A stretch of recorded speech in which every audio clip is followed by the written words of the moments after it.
meus amigos, uma visita ilustre aqui, Janaína Matos. Fazia um bom tempo que a gente se via ao vivo, né, Janaína? Muito tempo. Muito embora a gente se acompanhe pelas redes sociais, mas foi uma das atletas mais dedicadas que eu já conheci até hoje. A Janaína é fisioterapeuta, professora de educação física, com vários títulos, em uma modalidade praticamente esquecida no bodybuilding, que é o fitness coreográfico. Conta um pouco da sua trajetória, já. Eu comecei a competir aos 14, 15 anos, então assim, faz bastante tempo. E tive resultados medianos até conhecer o professor Valdemar, que decidiu então me ajudar e me orientar. Depois que o professor começou a me orientar, aí a minha carreira, como eu costumo falar, catapultou. Porque eu gostava muito de treinar e de fazer essa rotina, mas eu não tinha uma orientação que pudesse me levar além. Então, depois disso, eu consegui ser 2 vezes campeã brasileira, campeã sul-americana e vice-campeã mundial de fitness coreográfico. Olha, não foi um começo fácil começar a treinar com o professor, né, Jajá? Não, porque eu morava em Goiânia e você aqui, né? E aí toda a preparação era feita, a maioria, online. Mas eu vinha participar dos treinos ao vivo com o professor. E pra mim era uma honra, porque ele foi o primeiro contato que eu tive, a literatura sobre musculação há mais de 20 anos, vinha de autoria dele. Então, para mim, sempre foi uma honra ser atleta do professor Valdemar Guimarães. E para mim foi uma grande satisfação treinar uma pessoa tão dedicada e focada como você. Veja só, quando ela treinava para competir, além de estudar na faculdade, ainda carregava e mantinha e educava uma filha bem pequena, né? E com poucos recursos. A gente pode observar que quando a pessoa sabe o que quer, tem um desejo antes de mais nada, ela pode ir longe, né? Mas vejam vocês, tá? Estou deixando algumas fotos aí para que vocês vejam o trabalho da Janaína que ela foi desenvolvendo ao longo do tempo. Mas, de fato, a modalidade de fitness coreográfico é uma modalidade que exige bastante da atleta, porque não é só a beleza do corpo, exige uma coreografia e as coreografias começaram a ficar cada vez mais complexas, né? E a Franciele Guimarães, que está aqui ao lado, por que ela está aqui? Porque quando ela resolveu competir, ela resolveu competir também em fitness coreográfico. Ela também se preparou igualmente, muito dedicada. A Franciele já vinha do balé e da ginástica olímpica, o que dava para ela assim, uma condição ótima para iniciar. Porém, quando ela começou a competir, a categoria simplesmente desapareceu aqui no Brasil e na maior parte do mundo, né? Ficando aí apenas dedicada aí a algumas aparições nos eventos internacionais. Janaína, como é que você vê esse desaparecimento do fitness coreográfico no Brasil? Eu vejo muito como consequência de 2 coisas principais. Primeiro, o investimento na categoria, a visibilidade da categoria que foi perdendo, né? À medida que vai surgindo novas categorias, as categorias mais antigas vão perdendo essa visibilidade e as pessoas vão perdendo o interesse por participar delas também. Então, apesar de ser extremamente artística, imagina, abrir um campeonato com shows de fitness era uma coisa incrível, mas foi deixando, né, por segundo plano. E depois, por quê? A categoria, na sua pontuação, metade da nota, se eu não me engano, né? Sim. É físico e a outra metade é coreografia. Daí, como a coreografia, quem tem muita experiência em coreografia, em ginástica, uma história na ginástica, acaba sobressaindo a musculação, apesar da categoria ser... Porque a categoria é metade meio a meio, né? Tem que apresentar o físico de uma figure, mais a habilidade da dança. De uma bailarina ou de uma atleta de ginástica. Na prática, o que acontece? Quando você sai do Brasil para competir com as ginastas, bailarinas do leste, por exemplo, da Europa, elas têm um histórico de dança e de ginástica muito à frente da gente. Muito denso. Por mais que a gente chegue com um físico excelente para a categoria de musculação, elas sempre vão chegar, pelo menos a maioria das vezes, muito à frente na ginástica. E o show, a apresentação acaba superando chamando mais atenção o do que o físico. Então, na hora da pontuação... Na avaliação não encontraram um balanço, um equilíbrio nessas duas avaliações. Mas nos Estados Unidos, no profissional, ainda existe Sim, ótimos é atletas. diferente. Né? É engraçado como Mas eu não vejo possibilidade das brasileiras hoje, dentro dessa categoria, evoluírem e competir lá fora com as americanas, né? Porque é uma categoria que ficou praticamente esquecida no Brasil. Isso. Como é que foi essa experiência sua, Franciele? Para minha prática profissional foi excelente, né? Você aprende a treinar e a administrar 3 treinos diários, né, Janaína? Mais a vida cotidiana, não é nada fácil. Eu acho que também é um dos fatores, né? A pessoa quando pensa em competir no fitness coreográfico, ela vai pensar, poxa, eu tenho uma rotina diária em casa, enfim, estou ainda estudando e aí vou ter que treinar 3 vezes por dia, modalidades que muitas vezes não passou pela minha cabeça, não tive, né, na infância. Eu ainda fui bailarina, né, quando jovem. Quando jovem. Você tá tão velhinha, Franciele. E também tive experiências na ginástica olímpica que facilitou, mas não é a realidade de muitas pessoas. Então, quando vai visualizar essa categoria, por mais linda que ela seja, eu acredito que ela seja uma categoria muito bonita, se torna muito difícil para atleta. Mas foi uma experiência muito bacana. Eu tive no Brasil aqui a chance. No... Eu tive a chance de acompanhar a Diana Monteiro, Luana Muttoni, lembra-se da Valéria Probato. Sim, ela competiu com a Valéria. Então tínhamos atletas assim, bem dedicadas no Brasil, né? E principalmente aí o seu próprio trabalho, o trabalho da Luana Muttoni, né? Que também se destacou na modalidade. Sim. Mas poderia ter ido mais à frente. E para mim, a visão do treinador, da preparação física, eu considero muito interessante, muito estimulante elaborar um programa de treinamento para um atleta que treina 3 períodos por dia. É muito legal você fazer a periodização desse trabalho, porque você periodizar o treinamento de um bodybuilder, eu nem sei se poderia chamar isso de periodização. É tão simples que não há necessidade de muitas variáveis a serem trabalhadas. Ah, não é tão simples. Não, é simples sim. Difícil é você periodizar o trabalho de um atleta de fitness coreográfico, treina 3 períodos por dia e treinos completamente diferentes. Difícil é você periodizar o treinamento de um triatleta ou de um lutador de MMA. Nem se compara. Se você acha... Tem gente que gosta de dar muita importância e sofisticar algo que é simples. Bodybuilder.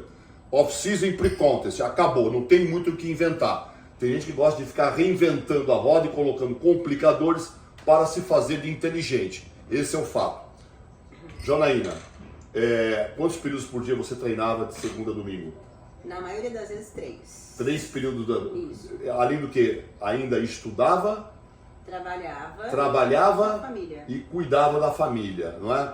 Onde é que você arrumava energia, foco e tempo para tudo isso e ainda ser uma grande campeã? Eu não via dificuldade e também não via assim, problema algum em fazer isso. O que eu tenho que fazer para chegar onde eu quero? Que é competir, me formar e, bom, conseguir cuidar da minha casa. Isso. Era só ir lá e fazer e pronto. Eu não ficava preocupada se era difícil, se eu estava cansada. Eu ficava preocupada em como fazer para chegar. Fica colocando limitadores mentais e com dó de si mesmo. Ai, eu tenho que fazer isso, né, Canelinha? Ai, eu tenho que fazer aquilo. Como eu sou pobre e acabado. Mesmo, né? Como eu sou pobre e acabado. Como eu sou desafortunado com a vida, né? Então essa é a atitude mental de Janaína Matos, que hoje, junto do seu querido Jango, que ali está, né? Parceiro de careca com o Marcos Canela, que também ali está, conseguiu, fundamentado na sua experiência como atleta, se transformar também numa das melhores treinadoras desse país e uma das mais requisitadas na grande cidade de Goiânia, né? Janaína, não foi nada fácil a sua experiência em treinar com um professor. Você tem boa lembrança de quando você chegou aqui e foi fazer um trabalho junto da Nicole Essel, que também se preparava para grandes campeonatos. O que aconteceu naquele dia, já? Bom, a gente só conversava pela internet, né, passando os treinos, e chegou o momento de vir passar uma semana antes. Não, mas até antes de eu começar a lhe assessorar pela internet, teve uma prévia para isso aí também, não foi? Sim, eu te conheci em Florianópolis, mas já te acompanhava, obviamente, há muitos anos. O senhor me fez a proposta, né? Vamos treinar, e na época eu estava na primeira faculdade, que eu fiz fisioterapia primeiro, depois educação física. Aí eu morri de medo do professor, porque ele hoje é bravo. Uma gracinha. Há 20 anos atrás era assim, o medo de conversar, mas o mito, né? Aquela personalidade que você sempre respeita. Do treinador. Né? Do treinador. Aí, quando eu tinha formado no primeiro curso, eu falei, pronto, agora eu formei, agora eu quero me dedicar ao esporte e aos treinos, ao trabalho. Professor, o senhor me aceita de volta? Aí ele falou assim, manda fotos pra eu ver como tá seu físico. Ele olhou e falou assim, vai treinar, ano que vem a gente conversa, tá péssima. Aí eu, beleza, peguei os livrinhos dele. Você sabe, eu super sincero. Fui treinar e fazer a alimentação que ele tinha falado pra fazer, e ali nos livrinhos do professor. Foi treina aí um ano, sai aí do limbo onde você está, tá horrível. Depois a gente avalia. Só que daí eu fui fazendo tudo direitinho e fui falar, olha, agora eu tô assim. Ele, bom, então agora faz assim.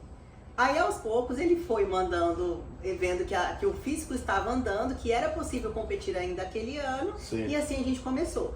Na véspera do campeonato, eu vim passar a semana para pegar o feeling da preparação final, que é muito importante, são os ajustes finais. Só que É a cereja do bolo, né, Giovana? Vim para casa do professor, a Nicole já estava, o professor não estava dando curso em outra cidade, ia chegar depois. Aí esperando ansiosamente, quando ele chega, uma chuva, um frio, acho que era inverno, tava terrível a cidade. Aí ele chegou, não falou nem oi, já perguntou. Um clima inóspito. Perguntou, já fizeram cardio hoje? Aí a gente não, né? Então põe o tênis e vai. E aí eu achei que era brincadeira, porque tava chovendo, um frio danado, véspera de campeonato. Pensei, vou adoecer, mas é uma brincadeira. E a Nicole desesperada procurando tênis e arrumando. E aí eu parei de sorrir, porque eu tava achando que era brincadeira e eu vi que não era. Daí eu já fui botar minha roupa e fomos ladeira acima e abaixo fazer o cardio do professor. Fim, chegamos. O professor falou, agora vocês coloquem o biquíni, salto, vamos fazer a avaliação física, né? Nossa categoria é biquíni e salto. Todas molhadas. E ele olha assim e fala, já não precisa mais cardio. Calma. Eu pensei, poxa, cara, eu acho que isso aí foi um teste, né? Mas na verdade, né? A gente verifica quando a pessoa tem a fibra e a determinação para fazê-lo. A Franciele também foi muito determinada durante todo esse tempo, foi muito aguerrida, e a primeira vez que eu percebi nela alguma possibilidade de que fosse ter sucesso naquilo que se prontificava a fazer, foi quando eu realmente a critiquei severamente, porque ela era incapaz de dirigir o Jeep Defender, que parecia um fogão a lenha, um Jeep que eu tinha na época. Eu não gosto de dirigir em viagens longas. Eu falei, pô, Franciele, nem para dirigir esse negócio, tô cansado aqui. Você tem que aprender a dirigir esse negócio aqui. E desafiei ela. Aí ela chegou em casa, o que você fez, Franciele? No outro dia, aquela é a versão dele, né? Ele veio de Curitiba a Balneário reclamando que eu não dirigia. No outro dia eu peguei a chave, falei pra ele assim, ó, tô saindo com o seu carro, se eu trouxer Balneário Camboriú inteiro atrás, não reclama. E eu fui. E era um fogão a lenha, né? Gigantesco, e eu não tinha muita prática na direção. Mas... Ela fazia curvas quadradas, Canelinha. O Canela também é péssimo motorista. Tanto é que ele anda de Uber ou ele pede para um motorista levá-lo no seu próprio carro, de A para B e de B para A. Não é verdade?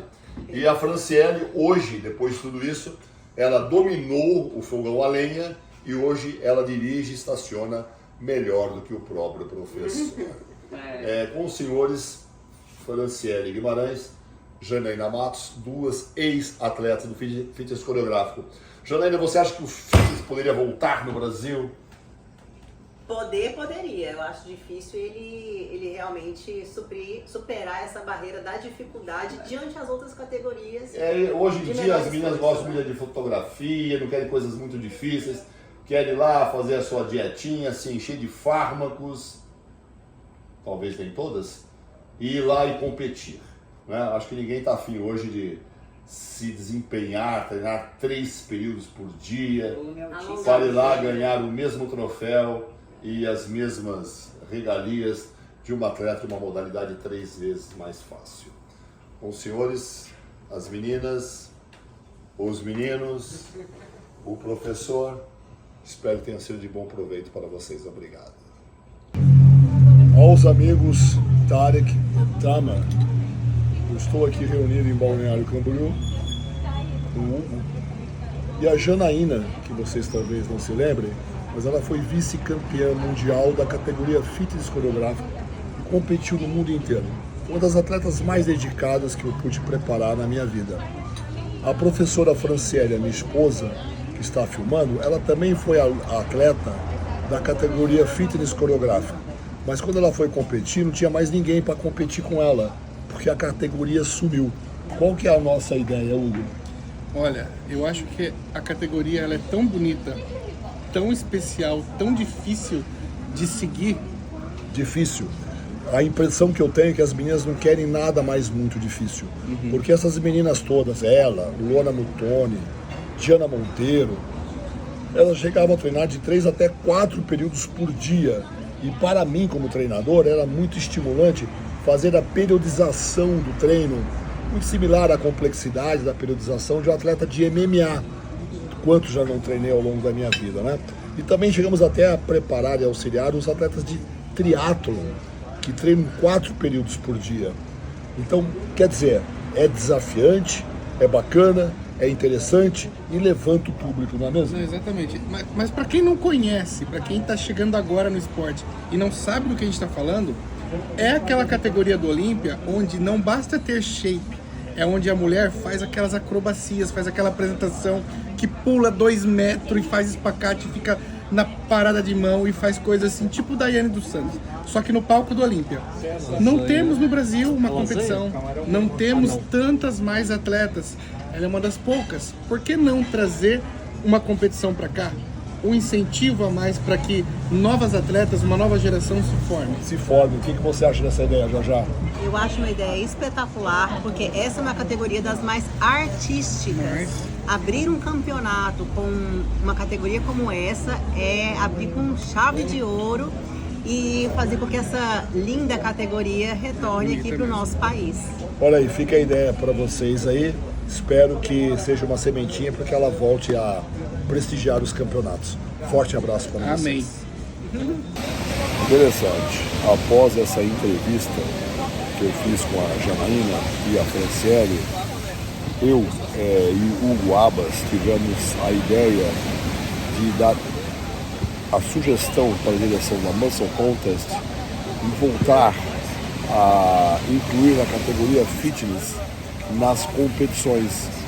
E a sugestão foi acatada, só vai depender das atletas se apresentarem para esta modalidade bonita e importante. Esperamos que ela retorne para dar mais vida aos campeonatos.